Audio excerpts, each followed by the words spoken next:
In today's video, I'm going to teach you how to create journal entries in QuickBooks Online.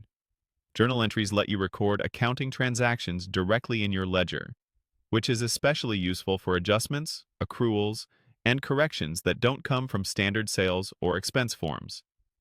I'll walk you through the process and share a few tips to keep everything accurate and easy to review later. Start on your QuickBooks Online dashboard and click the plus Create button at the top. In the menu that appears, look under the Other section and choose Journal Entry. This opens the journal entry form where all the action happens. At the top, you'll see the journal date.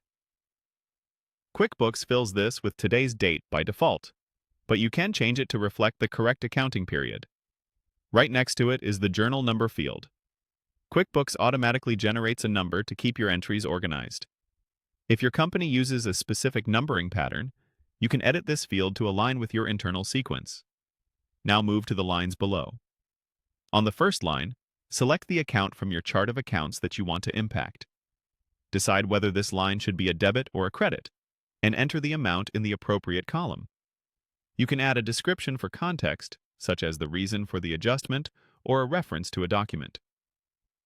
Clear descriptions help you and your accountant understand the entry later without digging through files. Continue by adding additional lines as needed. Every journal entry must balance, so for each debit, there should be an equal total amount in credits. Choose the accounts carefully and split amounts across multiple lines if necessary to reflect the full transaction. If you're unsure which side to use, think in terms of the accounting effect you want, such as increasing an expense or moving an amount between accounts, and select debit or credit accordingly. Keep an eye on the bottom of the form where QuickBooks shows total debits and total credits. You're aiming for these totals to be exactly equal. If they don't match, review your lines and amounts until they do.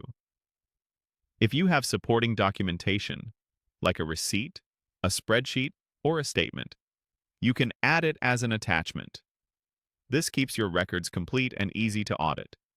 When everything looks good, click Save to record the entry. If you have another journal to enter right away, choose Save and New to clear the form and start the next one. That's how you make journal entries in QuickBooks Online. If this video helped, please like, subscribe, and share. Thanks for watching.